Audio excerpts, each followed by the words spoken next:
Well, good morning to you all. Happy 2021.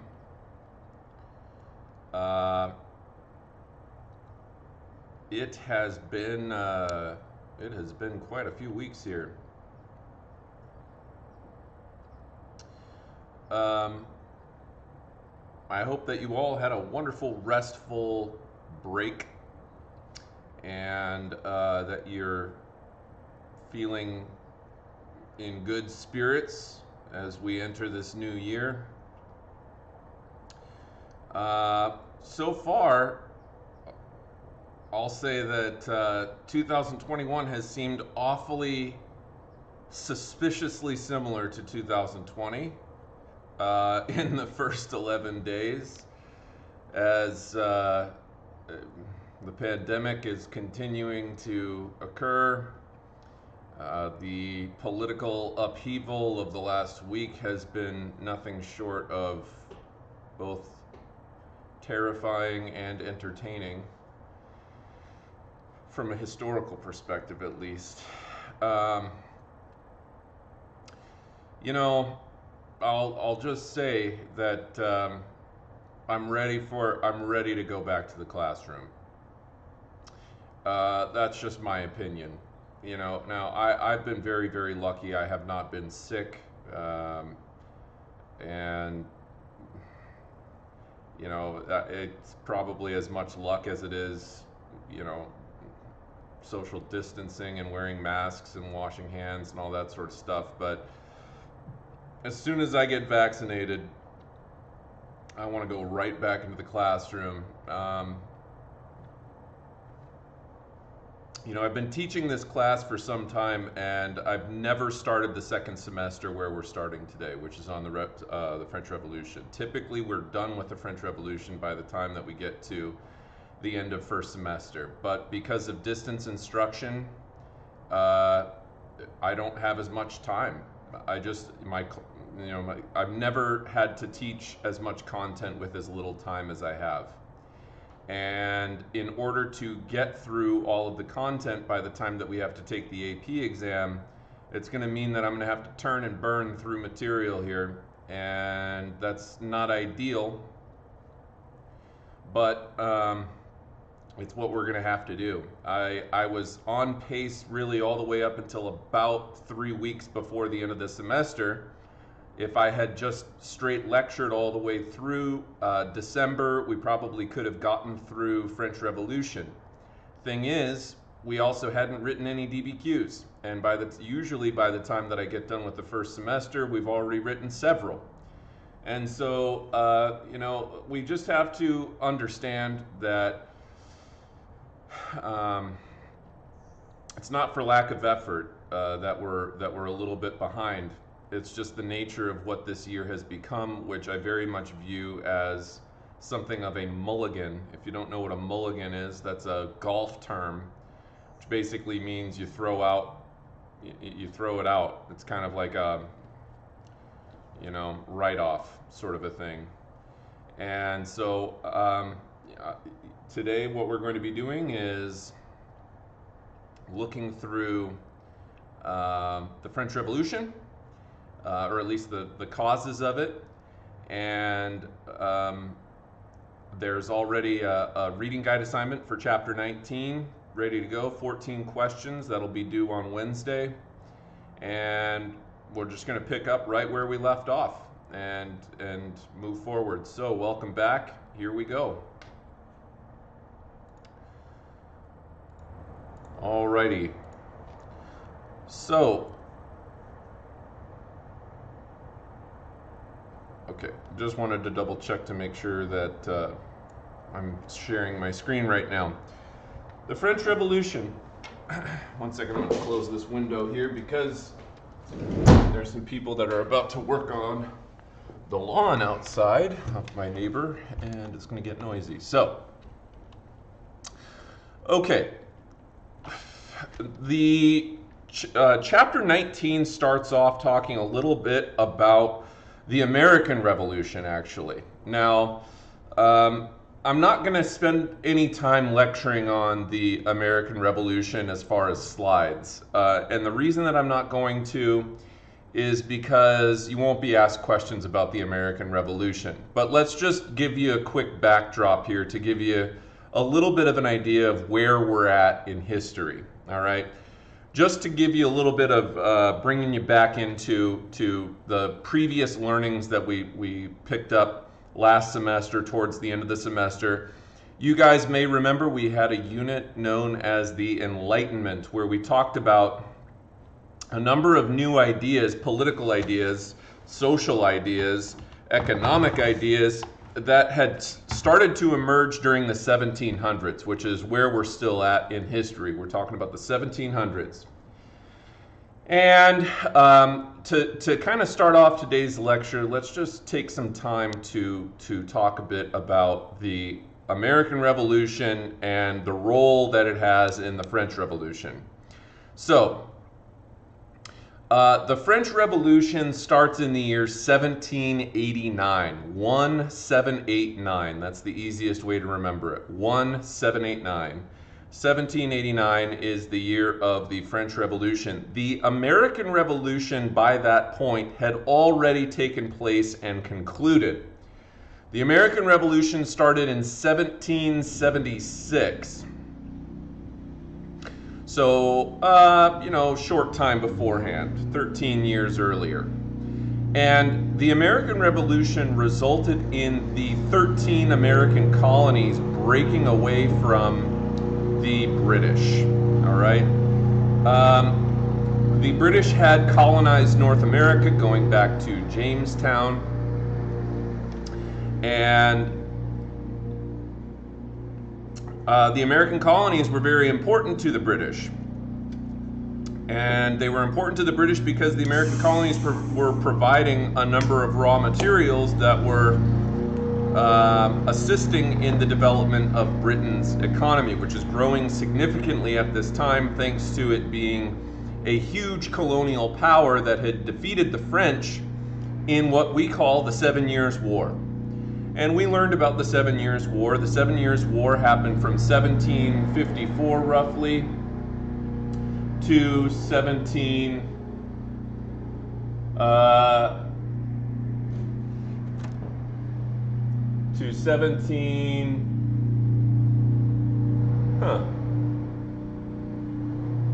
I'm not sure who this guy is, but evidently he's mowing my lawn, which is interesting. I don't know, he's not my usual gardener. Anyhow, 1754 to 1763 was the years of the 7 Years' War. All right. Here, just because you're staring at a screen, let me put it back on me because I'm just talking right now. We'll get back to that in a second. 1754 to 1763 is the 7 Years' War. This was a major conflict between the French and the British mostly, and the largest part of the 7 Years' War was the part that happened in North America, which the Americans often will refer to as the French and Indian War. Now, to give you a little bit of explanation as to why the American Revolution happens, it has a lot to do, it's kind of a chain reaction of things. The 7 Years' War is a conflict that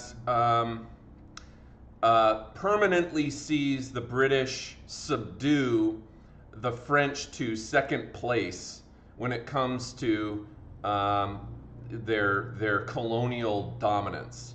And so the French had colonies in North America. There are still places in North America where people speak French in Canada, like Montreal or Quebec. And these places were dominated by French settlers. There were also a number of French settlers down in Louisiana, in those territories, and so on. So they were kind of distantly located from one another. And the British had far more colonists in North America than the French did. The French had a much smaller North American colonial population. This is what enabled the British to be able to defeat the French in the 7 Years' War, along with a couple of other factors. we talked about how the English had some political and economic factors that allowed them to defeat the French in the 7 Years' War. And this included, for example, the British had a national bank. The Bank of England was established in 1694, somewhere in that area, 1699, somewhere in that area. And so by the time that the 7 Years' War had broken out, the English National Bank, or the British National Bank, was able to finance the war by taking out loans against the government, essentially, by going into debt in order to pay for the war. This is very significant for multiple reasons. The British going into debt during the 7 Years' War is, in some sense, exactly why the American Revolution happens. After the war ends, the British had just fought this long conflict, expensive conflict, to secure their North American colonies, the 13 colonies, the 13 original colonies of Virginia, Maryland, Delaware, New Hampshire, Massachusetts, Connecticut, etc., etc. Okay? When the war ends, the British turn to the colonists and they basically say, hey, we just protected you guys. We just won the war. We just defeated the French. We just secured our dominance in North America. We're going to have you help us pay for the war, and we're going to do that by taxing you. Immediately, this elicits a major reaction by the colonists, who seemingly, despite the fact that they felt British, despite the fact that they had pride in their British national identity at the end of the 7 Years' War, absolutely refuse to pay extra in taxes to help recompense the expenses that the war incurred. And so you see a number of colonial reactions to the British attempts to tax their colonial subjects. There were examples of this you may have heard of before. The Stamp Act, for example, is probably the most famous one. The Stamp Act had been around for a very long time in England. A lot of English folks were already paying a Stamp Act, and it was actually more expensive than the Stamp Act that they passed for the colonists.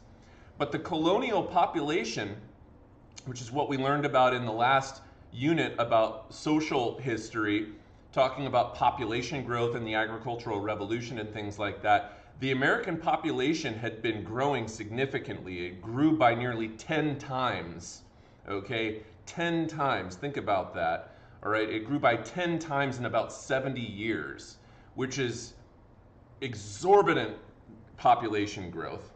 And the huge population meant that there was a lot of revenue that the British could have collected via taxes. The Americans refused to pay it. And you see a number of colonial reactions against it.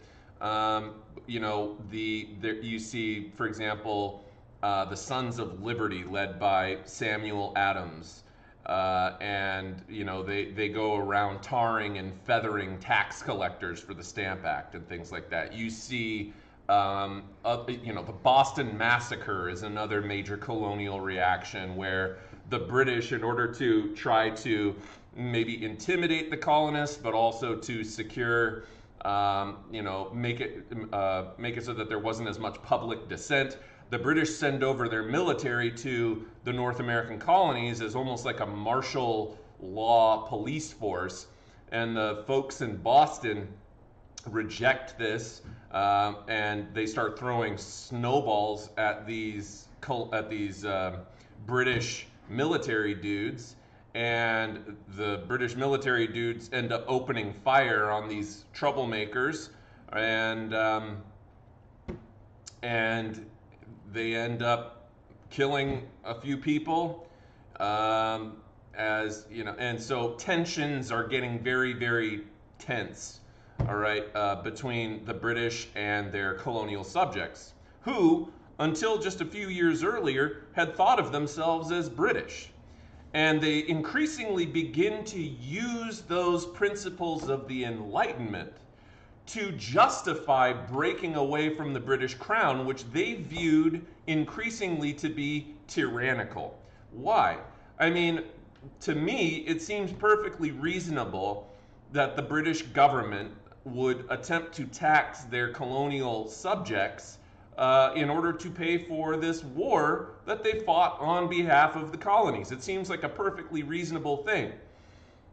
Not so according to the American colonists, okay? They don't want to pay extra in taxes, and they feel like they don't have the ability to exert the level of economic independence that they wish that they could. Now, I could go on and on about colonial America, but I would rather move forward into how does this translate into the French Revolution? What does it have to do with anything? Well, the American Revolution is the first time since ancient Rome, essentially, that anywhere in the world had seen anything that even remotely resembled a democratic style government. Keep in mind that across Europe, throughout all of the class so far, the AP Euro class that we're all in here, throughout this entire period, there has not been one mention to you about democracy, about,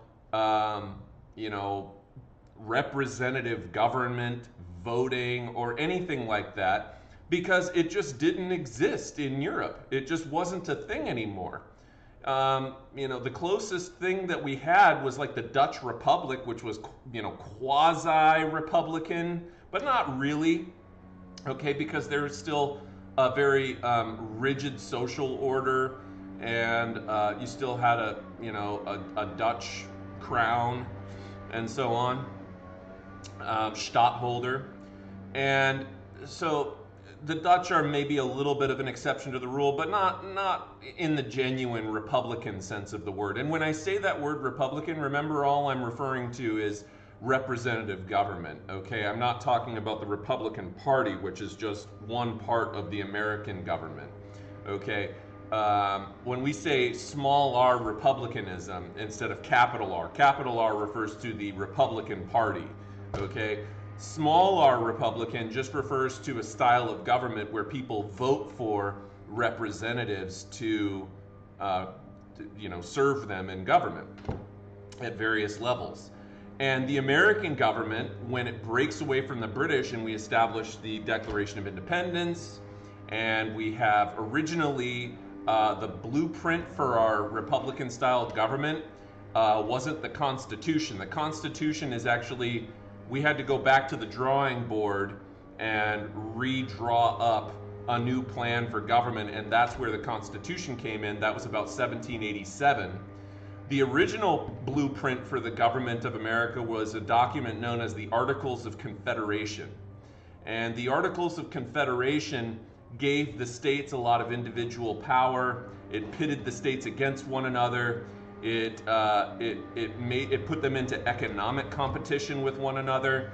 And the Articles of Confederation overall kept the entire United States very weak. And so in order to create a stronger national government, they ended up scrapping the Articles of Confederation and drafting the Constitution. That makes the American Revolution pretty clear-cut, pretty clean, okay? There's the war with Britain. Britain loses the war because it's just all America had to do was tie in order to win, because the British had to spend exorbitant amounts of money to send ships over, to send troops over, to supply those troops, and wage war. Communication was slow. And we're talking about a massive region here. If you think about the entire east coast of the United States compared to the size of Britain, that's going to be a tall task for the British military to be able to gain control over. And they don't. And they lose the war in about 1781. And so after the war, the Americans write the Articles of Confederation. They have them for a while. I apologize if you can hear a bunch of stuff in the background. I can hardly hear myself think with all of the noise that's going on. But anyhow,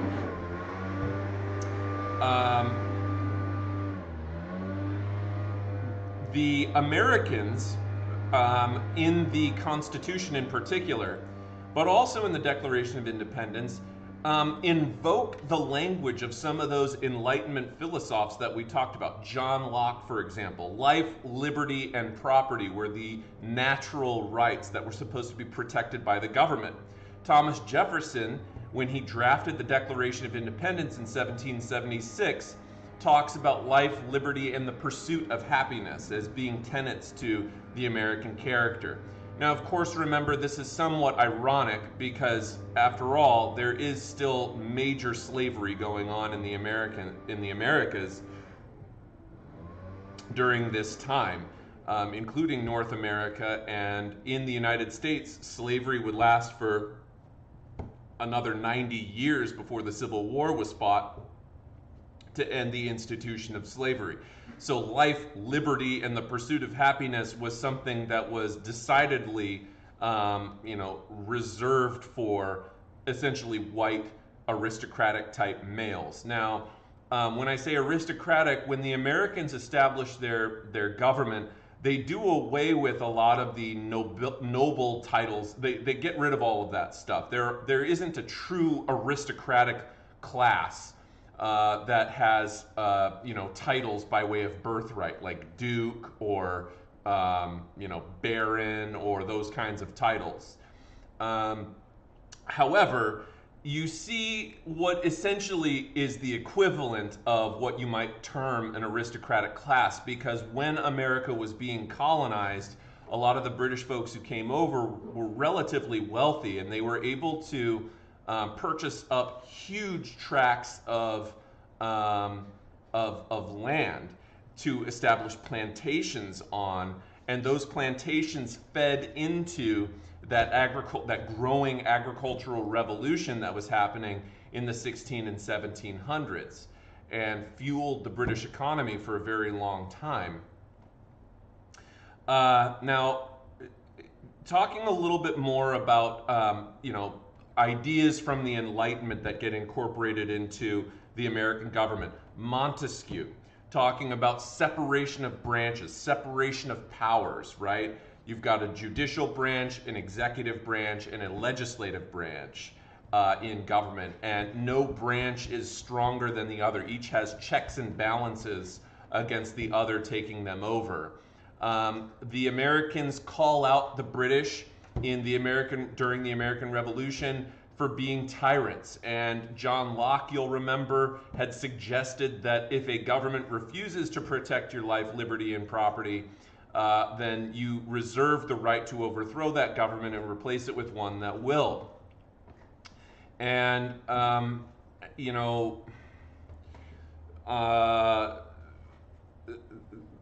fact of the matter is that, to be honest with you, if we're really being honest about the situation, why the Americans break away from the British in the first place, it has everything to do with economic liberty. The Americans had gotten very used to a period of time prior to the 7 Years' War. The Americans had gotten very used to kind of just trading themselves, handling their own affairs. They had developed quite a bit of independence economically, and they had basically ignored a lot of the mercantilist style navigation laws and stuff like that the British had imposed. And as a result of that, what we end up seeing is when the British try and clamp down on the Americans after the 7 Years' War ends, they start accusing the British government of economic tyranny. And a lot of the reason that the American Revolution is waged is to break away, not so much for political purposes, because there were advantages to being a part of the largest colonial power in the world. It's not like they really politically wanted to lose that umbrella of shelter that the British government and military provided to the colonies. All right, there were advantages to being a part of the British government, or the British colonial government. However, economically, they felt like the British were trying to stifle their economic growth and control them, and they very much were, and that's why they break away and establish the first time that we've seen in a long time a republic, okay, a representative government. The French came into the American Revolution on the side of the Americans for no other reason than to stick it to the British. The French had no real, vested interest in helping the Americans. It wasn't so much about helping the Americans. It's not like the French were so impassioned by the Americans' revolt. It was more that they hated the British, and they took every opportunity that they could to join in on conflicts on the opposite side of the British to just fight against the British.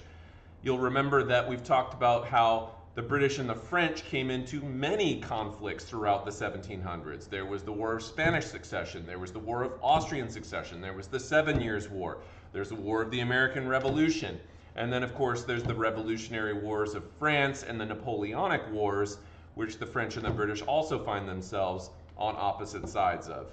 And so the British and the French have quite a rivalry during the 1700s and into the 1800s.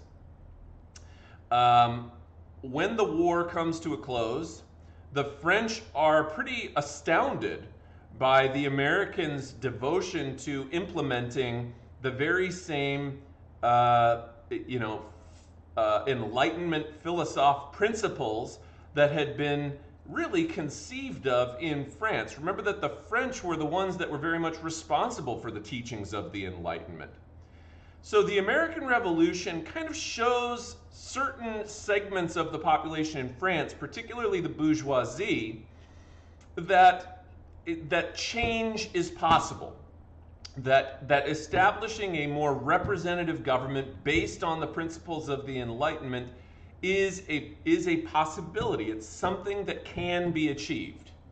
So we have to admit that the American Revolution definitely, when it comes to an end, it inspires certain segments of the French population, and it acts as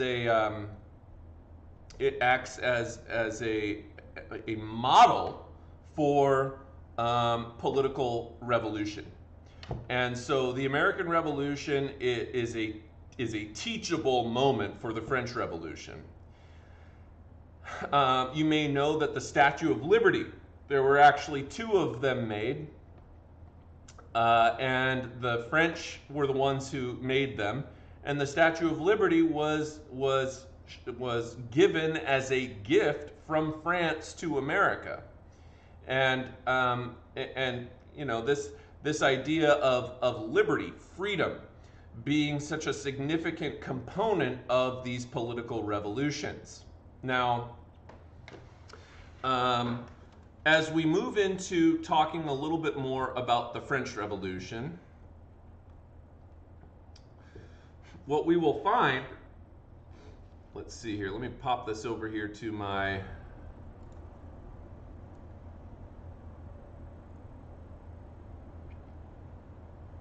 okay, here we go. Talking about the French Revolution. So, the French Revolution became the most momentous upheaval of the Revolutionary Age, whereas the American Revolution was relatively clean cut. Okay, we had the war, we had the Articles of Confederation, and then we had the Constitution. And it's 2021, and we still have the Constitution. It's a pretty amazing thing.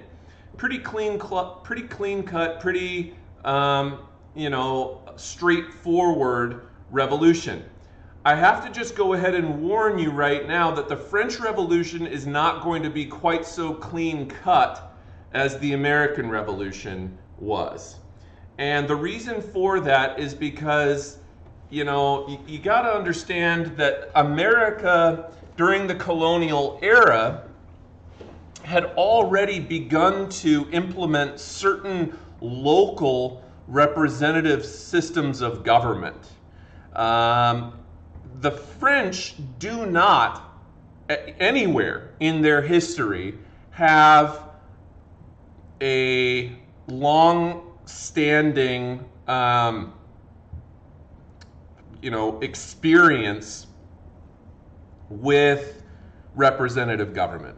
Okay, we just have to understand that the French, when they attempt to create a similar style government to what the Americans had established after the conclusion of the American Revolution, it's going to be a lot harder for France to implement these changes, because in France there's these entrenched systems of nobles, of the king, of absolutism, of the social system, of the first, second, and third estate, and so on and so forth. And so for the French to convert their government and their society over to being more representative, it's going to be a very difficult task for them.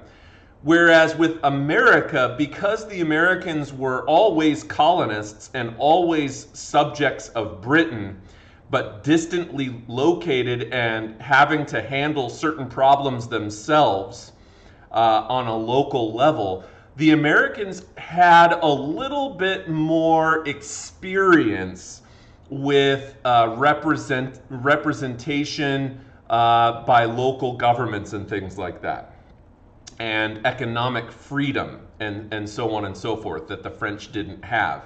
And so when we talk about the French Revolution, what you're going to see here, okay, is that we're going to take and we're going to divide the French Revolution into essentially 3 eras that they are nicknamed up here, the age. Now, these are just to help you remember them, okay? These are not like official names or anything like that. These are just nicknames that we're going to use in this class to help you remember the kind of different phases of the French Revolution. All right? The age of Montesquieu, okay, the age of Montesquieu, the age of Rousseau, and then the age of Voltaire. And the reason that they're nicknamed after these 3 Enlightenment philosophers is because of the spirit that kind of embodies these different phases. So when we talk about the earliest phase of the French Revolution, we're looking at something called the Age of Montesquieu, where originally the French Revolution was actually not attempting to establish a republic. Okay, they were originally trying to establish actually a more similar style government to what Britain had, a constitutional monarchy, right? And in this constitutional monarchy, this would have subdued the power of the king to Parliament. Because remember that in Europe, the only place that has even a quasi-representative government outside of the Dutch Republic by the time that we get to the French Revolution are the British. But the British still have a king, all right? It's not really a true republic, but it is somewhat representative because of the nobles that serve in Parliament and the gentry that serve in Parliament as well. And so the original goal of the French Revolution was actually to establish to move France away from the absolutist system that they had been under for the last several centuries and towards a constitutional monarchy where the king's power was limited and the parliament was able to make decisions on behalf of the country. That was the original goal of the French Revolution. However, as we move forward, we move into a new era known as what we're going to nickname in this class the Age of Rousseau. This is the most radical phase of the French Revolution, the Age of Rousseau. Remember, France is unfamiliar with Republican-style government. Not one place in Europe practices democracy, okay? So, This phase right here is a very, very revolutionary time in France. This is the height, what we will call the height of the French Revolution, where things are getting pretty cray-cray, okay, if to use young folks lingo. No one even uses that phrase anymore. I'm just that old. All right? So things are getting pretty crazy during this time in France, and they're experimenting with a more radical form of representative government known as Republican government. All right? And so that's this phase. The final phase of the French Revolution is what we will nickname the Age of Voltaire. And really, the Age of Voltaire is what comprises the period of time where France is under the leadership of Napoleon Bonaparte. And so starting in 1799, Napoleon comes to power in France.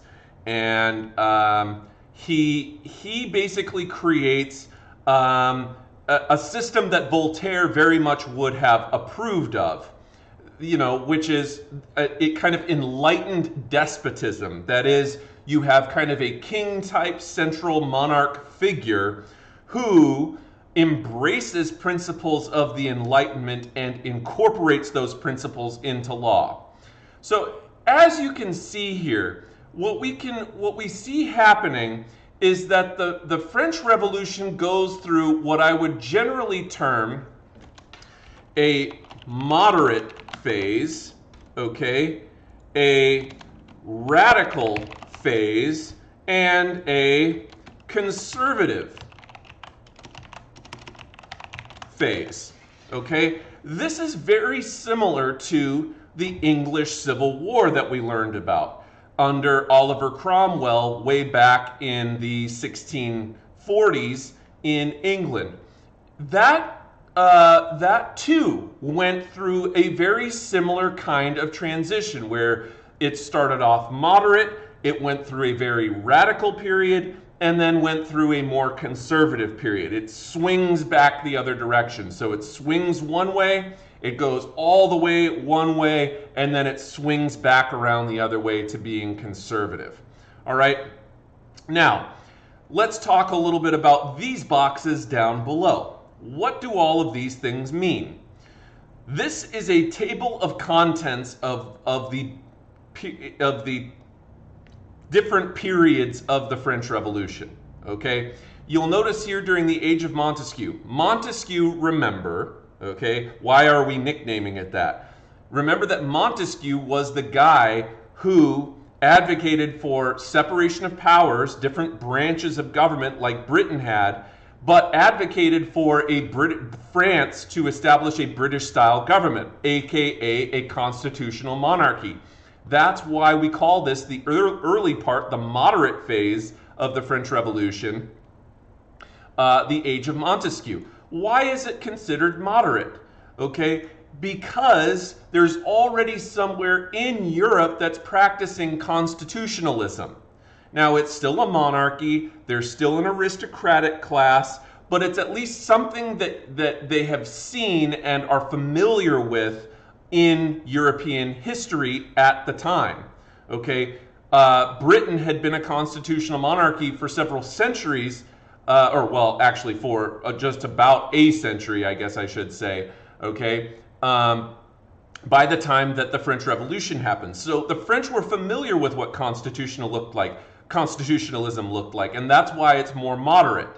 Okay, during this phase, we have two different types of government, I guess we'll say, two blueprints for government, okay, two plans for government during this Age of Montesquieu. You have, in the very, very beginning of the French Revolution, what was known as the National Assembly. And the National Assembly dissolves in 1791 and is replaced by the Legislative Assembly, and that lasts for about a year. So when we think about the first part of the French Revolution, from 1789 to 1792, already in that 3-year time span, France has already gone through 2 different blueprints for government. Now, guys, the reason I'm mentioning this is because remember what I told you about the American Revolution. The American Revolution is nice and clean cut. We have the Revolutionary War, we establish the Articles of Confederation, and then 6 years later we scrap those and we have the Constitution, and the Constitution is still with us today. We have only ever in the history of the United States had 2 blueprints for government. All right?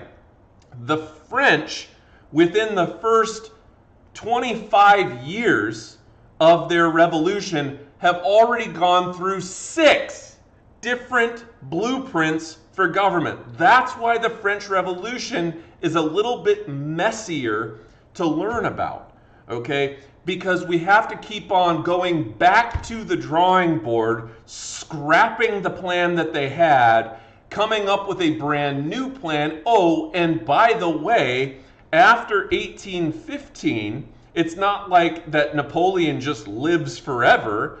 After 1815, they keep on going back to the drawing board. They have the first French Republic. They have the second French Republic. They have another period of time where there is essentially a leader by the name of Louis Napoleon Bonaparte, or Napoleon III, as he's sometimes nicknamed, and he basically serves as the King of France for a good long time.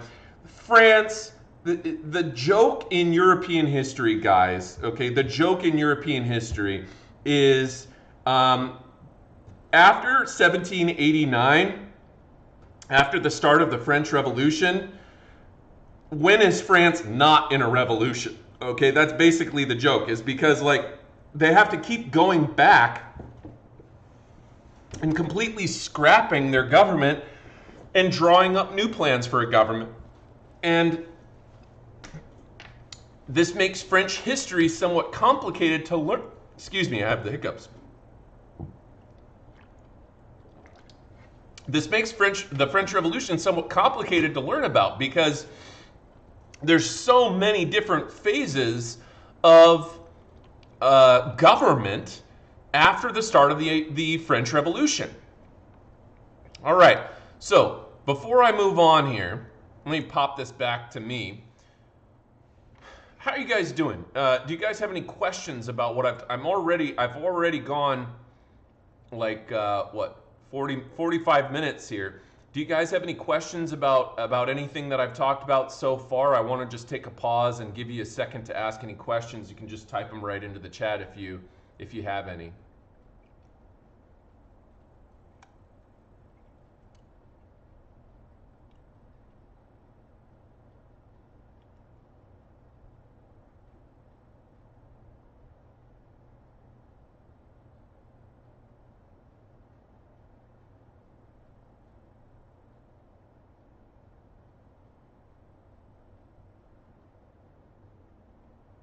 Okay, good, Victor. Good to hear that. Good.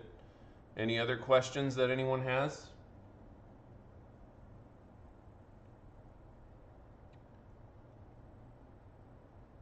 By the way, guys, I want to mention to you, and I don't know, maybe some of you already do this. I'll talk about that. I'll talk about that in just a second, okay? What was the age of Voltaire difference in attempt of government? I'm going to get to that next. I just wanted to pause where I'm at right now. But that's exactly what I'm going to talk about next here. So I'll get to that in just a couple minutes here. But this is what I was going to say to you guys. I don't know if anybody does this already. I want to make sure that you guys know that you are allowed to have these questions up. Lourdes, I mean. I will talk about that as well. So in fact, I'll just talk about that right now. Constitutional monarchy, the reason that that's not democratic is because there's really not any voting that takes place, okay? The way that the British parliamentarians hold their power in Parliament is by way of essentially birthright. Okay, they're nobles. They're of a particular noble class of people, and you have to essentially you have to be a noble to serve either in the House of Lords or in the House of Commons. All right, and so it's not really democratic, and there's not like there isn't there's voting, but it's only voting from other nobles. It's not really a true democratic system because the only people who are allowed to participate in this is like 1% of the population at most. Okay, maybe 2. Um, and so it's really not democratic. It's just that you have, instead of the king having the most power, the nobles have the most power in what laws get made. Okay, absolutism is the king has the most power in what laws are made. Okay, but it's essentially it's the same thing. It's just which part of the noble population has the power. Is it the king or is it the nobility? All right, so it's not democratic. A republic, on the other hand, brings in more people. It allows landholders that are maybe not nobles to be able to participate in government. It allows more in this time more men to be able to vote. Women weren't able to vote at any point all the way up until after World War I, basically. Okay, with the exception of I think Finland. Finland, I think in 1907, if I remember right, Finland passes the ability for women to be able to vote, if I remember correctly. But other than that, pretty much everywhere else, women are not allowed to vote until after World War I, which is barely 100 years ago. Think about that for a second. That's mind-blowing, really. Okay, but the Republican style of government is one that throws out those noble titles. It does away with nobility. It gets rid of the nobility entirely. Okay, and you have people who are not nobles, but rather perhaps wealthy merchants, educated folks, people like lawyers, doctors, bankers, etc., who have a say in government because the right to vote is extended to a larger segment of men in the population who did not have noble titles. Okay, that's what makes a republic more radical. And I do, these days, when it sounds funny these days to think of democracy as being a radical idea. These days, most of the West, when I say the West, I'm referring to, virtually all of Europe, not all, but a lot of it, and, America, Canada, Australia, and various other places around the globe that have democratic systems. Democracy these days is very much the norm. We don't think of it as being radical anymore, all right? But in those days, democracy was not at all the norm. It was extremely radical to suggest having a group of people who were non-nobles that would have a say in what happens in government. So that's the difference, okay? I need to emphasize again, and I mentioned this to you guys last semester when we got done with the absolutism constitutionalism exam, a lot of folks on their SAQs were talking about how the constitutional monarchy was democratic. It is not democratic in England, okay? It is still decidedly the power of government rests in the hands of a very, very, very, very, very small segment of the population of nobles, people who were born into their positions of power just by way of birthright, being born into the right family.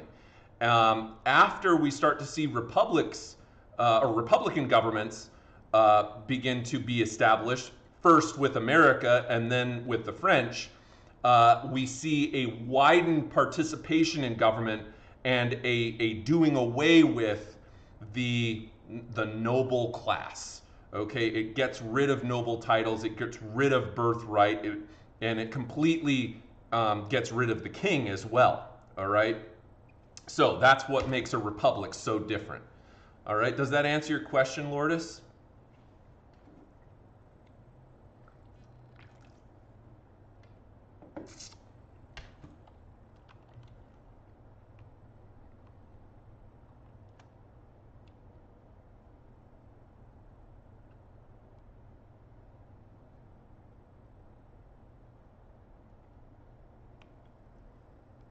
Okie dokie, cool.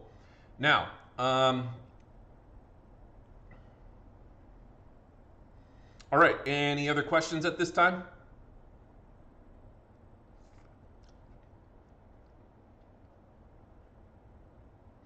All right, well, with that, I will hop back over here to this. Okay, so when we talk about this radical phase here of the Republic, to go back to Sheree's question,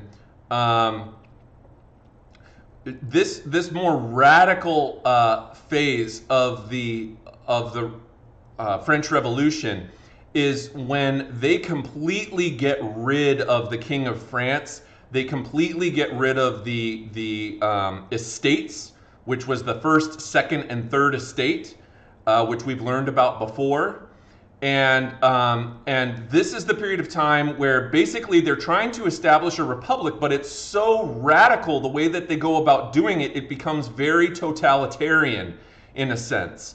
Very, very bloody time of the French Revolution. This is the part of the French Revolution that when people think about the French Revolution, this is usually the part right here that they think about, because and we'll talk all about it, but I'm not going to go into it all right now. But particularly during the National Convention years. The National Convention years from 1792 to 1795 are also nicknamed the Reign of Terror. Okay, the Reign of Terror. This is when a guy by the name of Maximilien Robespierre had power in France. He was the head of the French government, which at the time was known as the National Convention. All right, and he and a handful of other extremely radical revolutionaries end up taking control of the French government and basically using terror to maintain control and keep the revolution going. After Robespierre dies in 1794-ish, okay, there's a transitionary phase where the government kind of backs away, and it's not quite as revolutionary during the period of time known as the Directory, which was the fourth iteration of government that the French Revolution experienced. And well, not the French Revolution, but the French experienced during the Revolution. And so the Directory is not quite as intense as the National Convention was. And then the Directory is overthrown by Napoleon. And that's where we see the early years of Napoleon are referred to as the consulate years. And then eventually Napoleon declares himself Emperor of France in 1804. And he becomes the emperor all the way up until 1815, when he is defeated in his final battle, known as the Battle of Waterloo. All right, let's bring you back up to speed here with what we were talking about towards the end of last semester with France. During the vast majority of the 18th century, the 1700s, King Louis XV is in power. And during this time, the nobility gained quite a bit of influence during his reign, particularly the early part of his reign. Louis XV is kind of a party king in his early years. He likes the festivities, he likes being king, and he doesn't rule with the level of absolutism that Louis XIV had ruled with previously. And Louis XV relies very heavily on his ministers and mistresses, who begin to exercise undue influence on the king during this time, including his most favorite mistress, whose name was Madame de Pompadour. She's the most famous mistress of Louis XV during the 18th century, and she was heavily, heavily influential in Louis XV's political decisions throughout the vast majority of his reign, particularly the early part of his reign. Towards the end of his reign, as he began to get older, the French government and economic situation, the political and economic situation in France, starts to become extremely perilous. It's fragile because France lost the 7 Years' War during Louis XV's reign. By the time that Louis XV gets into his older years in the 1760s, The French have lost the significant war against the British, and they are starting to see a very dangerous situation develop in France, where increasingly the French population is put under huge amounts of stress to finance the state. So the peasant population was being taxed ridiculously high levels, as well as anyone who wasn't a noble or clergy member in the first or second estate. The Parliament of Paris was the body of nobles that began to exercise more influence during Louis XV's reign.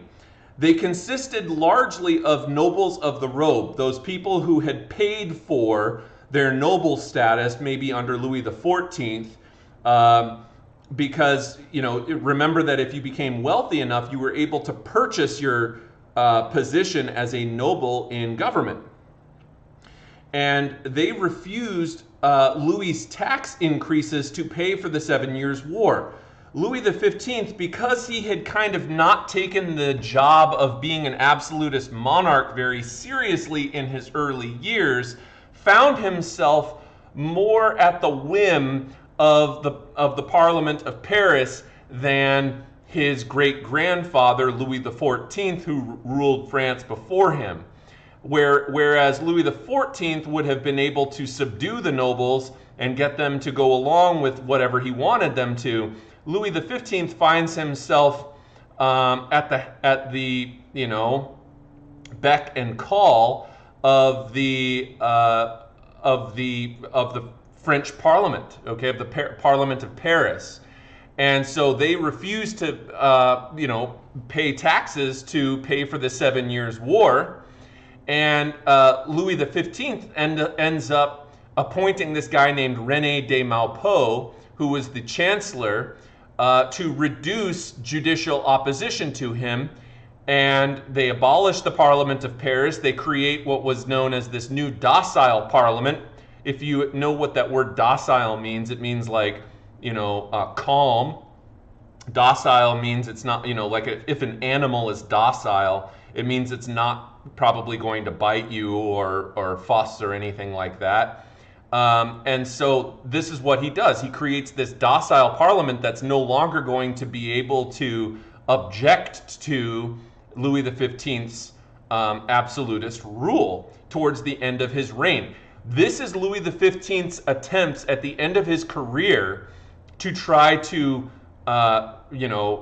reestablish his right to rule as an absolutist monarch of France, by subduing the noble populations and forcing them to listen to what he has to say.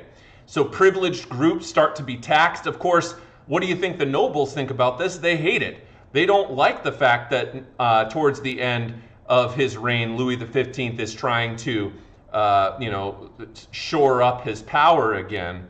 And so these privileged groups get taxed. The public was very, very critical of the king towards the end of his reign. And when he gets towards the end of his reign, the person who is about to succeed him is his grandson, Louis XVI. And this is really now where we get into the early causes of the French Revolution. Now, when we talk about the French Revolution, we have to understand that there are both short-term causes and long-term causes of the French Revolution. A long-term cause of the French Revolution is, in some sense, absolutism. Reason being that the absolutist system had allowed for these nobles of the robe to purchase their titles, and when they become nobles, they don't have to pay taxes.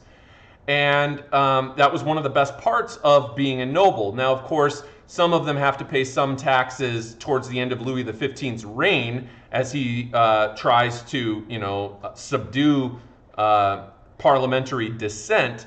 However, for the most part, nobles and clergy members, the first and second estate, the first estate is clergy, the second estate is nobles, make up about 3% of the population of France, and they basically are the wealthiest and most powerful people in France, but they don't have to pay any taxes.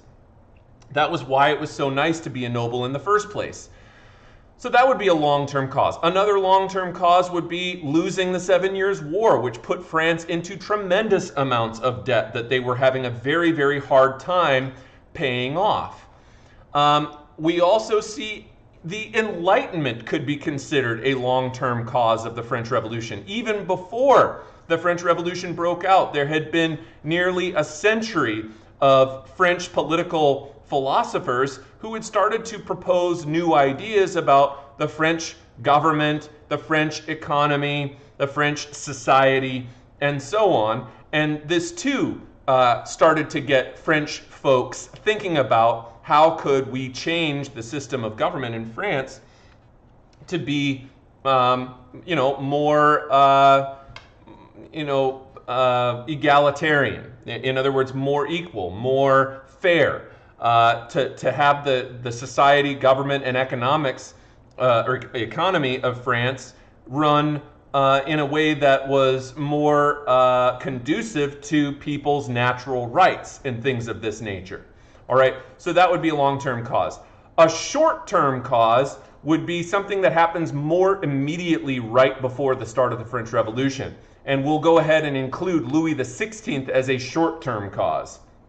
When Louis XVI became king in 1774, just 2 years before the start of the American Revolution, Louis XVI, in order to gain favor with the nobles as a young king, kind of the same way that Louis XV was trying to gain favor with the nobles, his policies become very, very lax. Okay, he loosens things up. Whereas towards the end of his reign, Louis XV saw the handwriting on the wall. Okay, basically, hey, France we're coming up on some hard times for France here. I need to take control and fix some problems. Louis XVI, when he comes to power, immediately loosens his grip again. And he says, we don't need to be overly punishing to the nobles. Louis XVI viewed his situation as being one where he felt like the best denied rights belong to, yes, of the third estate, Victor, yes. So denied rights of the third estate. Yeah, the bourgeoisie, the urban workers, and the peasants who made up 97% of the population of France. That would be a long-term cause. Yeah, definitely so. So anyhow, Louis XVI, when he comes to power, he views the situation like he needs to gain favor with the nobles. He wants the nobles on his side because he felt like if he had the nobles on his side, that he would be able to get more done. So what does he do? He dismisses Maupeou, who his grandfather had hired to subdue the Parliament of Paris. He reinstates the Parliament of Paris. So he gets rid of that docile parliament. And immediately we see a rise of this spirit of liberalism. When we say liberalism, we're talking about freedom. We're talking about ideas of the Enlightenment. And so we see this rise of liberalism amongst the bourgeoisie. And the king ends up getting into a stalemate with the parliament, and this results in the French Revolution, because when Louis XVI stupidly decides to create this, to try to gain favor with the nobles, all right, what he actually ends up doing is creating a group of people who are going to be able to challenge his authority. So the nobles are like, what an idiot. This guy is giving us more power. They are happy with it, but they're not happy with it to the sense that they want to be the king's buddy. They're happy with it because they're going to be able to challenge what the king says and prevent the king from ruling in an iron fist, absolutist fashion. So France, when we go into France in 1789, all right, as Louis XVI is king, France, let's talk a little bit about it. It was in many ways the most advanced country in the world. They had the largest population in Europe at this time. They're the biggest, most populous country in Europe. They're also one of the wealthiest nations in Europe, not per capita, But if you're just looking at aggregate wealth numbers, the French were the wealthiest country in all of Europe. They had a very productive economy. In fact, France's exports to the rest of Europe were even greater than Britain's exports to Europe. And French culture had been dominating Europe for a long time. Remember going back to Peter the Great, who had taken a number of lessons from the French back to Russia and started to institute French court practices in the Russian court. Okay, eating with silverware, trimming beards, new clothing, all of those ideas that we talked about when we learned about Peter the Great, and we were talking about Russian absolutism. So the French were extremely influential, extremely powerful in Europe, and they had been the forefathers of the Enlightenment. Okay, they had really contributed significantly to this intellectual movement that was sweeping across Western Europe at this time and into the Americas even. And so the French had a lot going for themselves going into the French Revolution. So why did they have a revolution? Well, it has a lot to do with the French society. So here's what I would basically use to describe the breakdown of the French society during Louis XVI's reign and before him, all the way back to medieval Europe. This is how French society had been. You had three classes, essentially, in France. The first estate, the second estate, and the third estate. The first estate was made up of the clergy. These were nobles who had positions within the Catholic Church, okay? Bishops, archbishops, and so on. All right? The clergy, okay? They make up about 1% of the population. But look at this. Although they only make up 1% of the population, they own 20% of the land in France. Think about that for a second, all right? 20% of the land is held by 1% of the population, the clergy.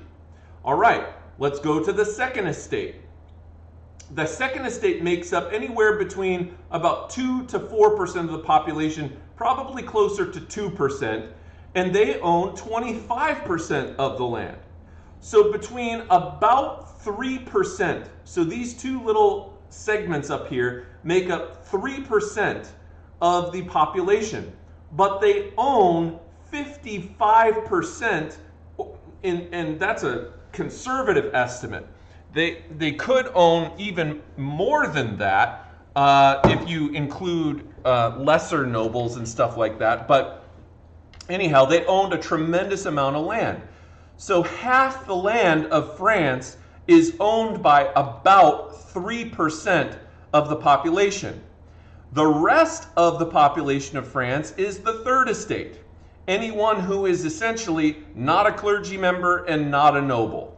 And when we talk about the third estate, we have to kind of, because this is so many people, we have to further subdivide it. All right? You have a smaller segment of the third estate that we would refer to as rich merchants, professionals, and the bourgeoisie. Okay, this makes up maybe about 10% roughly of the total of the French population. Okay, and they're really wealthy, they're very educated, but they are, because they're not nobles, they are completely excluded from participating in government. Remember, the only people who could participate in government were the first and second estate. These two estates are sometimes called the privileged classes. All right? This includes the nobles, both nobles of the robe and nobles of the sword, as well as the clergy members. But they're only a tiny fraction of the overall population. Everyone else is completely excluded from participating in the French government, even if you were wealthy, even if you were educated, and so on and so forth. Now, the vast majority of people in France at this time, will say about 80% of the population, are peasants. Okay? Peasants. These are just people, remember that this is pre-industrial revolution, okay? And so most of the people in France at this time still live in agricultural rural areas, which meant that the vast majority of people in France are just your everyday common peasants, all right? They didn't have, many of them didn't even own the land that they lived on. They lived on land of the nobles, okay? They were tenant farmers and things like that, all right?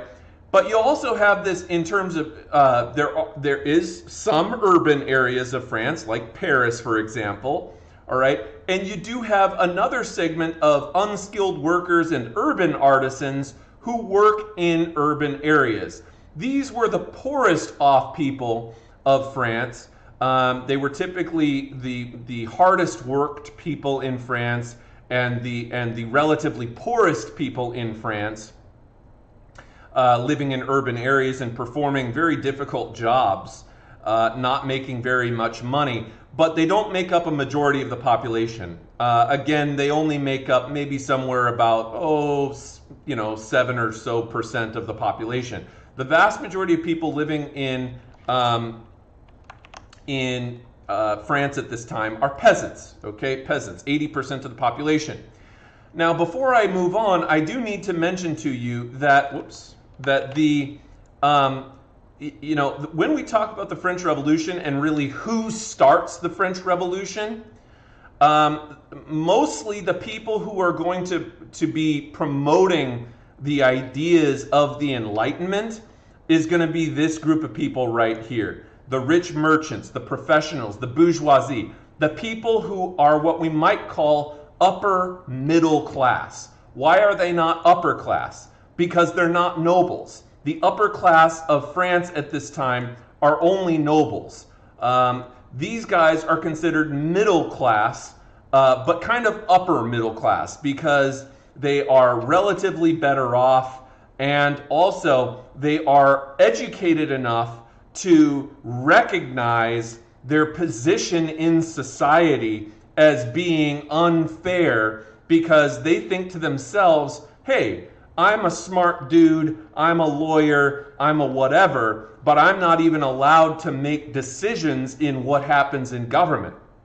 So these are the people who have the biggest, these people right here are the people who have the most to gain from seeing a new type of government be established in France where they are able to participate in government. And so when we see the most radical phase of the French Revolution take place, it's very much pushed forward by the bourgeoisie, the upper middle class, who are trying to promote the French Revolution. Okay, so social stratification, it does not reflect the modern French nation at all. Because all of this got thrown out during the French Revolution. But the first estate is the clergy, exempt from taxes, all right? But issues regarding the clergy were not really a major cause of the French Revolution. The clergy were kind of like, they were kind, most people in France are Catholic, and, they didn't really have too much problem with the first estate. But the second estate, they do have a problem with, the nobility. 2 to 4% of the population, they are also exempt from taxation. They, as I mentioned, had 25% of the land. And after Louis XV dies, after Louis XIV dies, under Louis XV, remember, because he was so lackadaisical in his approach to rule, the second estate, the nobility, gained a lot of influence during Louis XV's reign. But towards the end, Louis XV tries to kind of subdue those guys' resurgence of power, but it's pretty much undone by Louis XVI when he comes to power. And they tax the peasants for their own profit due to those old medieval manorial rights that were still in existence during this time, where you had large noble landholders who had a bunch of landless peasants living on their land. And the members of the Second Estate enjoyed a lot of economic and societal privileges, getting to live at Versailles, having the king's ear, participating in government, and having all of the different kind of court festivities and privileged lifestyle that comes with being a noble. The third estate is everyone else: wealthy merchants, professionals, middle class, urban artisans, urban workers, and peasants. And these folks of France are the ones who bear the largest share of the taxes. And there are a lot of them. There's the tithe, which is the land tax. Okay? There's the tithe, which is the church tax. That was 10% of your annual income, went straight to the church. We still have some of these taxes today, like the income tax. Okay? The income tax was whatever income that you make, you had to pay a segment of your income to taxes, just like I do, just like everybody in the United States does, unless you're a multi-billionaire corporation who get away with not paying any taxes. All right? Which is, decidedly one of the parts of our own modern economic system that seems pretty unfair. Poll tax, salt tax, the gabelle is what the salt tax was known as. So there's tons and tons of taxes that these third estate members have to pay. And of course, the wealthier you were, all right, the more you paid. So those bourgeois upper middle class folks who made a lot of money but were not nobles, if the French didn't use dollars, they used francs. But let's use dollars as an example because it's more familiar to you. For every dollar that you made in France during this time, okay, for every dollar that you made, you had to pay 50 cents of that dollar to taxes, sometimes more, okay?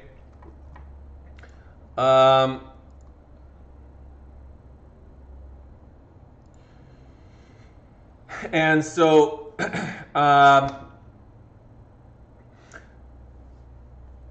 by way of having to pay these taxes, you could see it's a very unfair system, and they didn't like having to pay literally half or more of their income to taxes. It seemed really, really unfair and punishing, especially since the wealthiest segments of the population, the nobles, the first and second estate, didn't have to pay any taxes at all, essentially. So very, very, very unfair.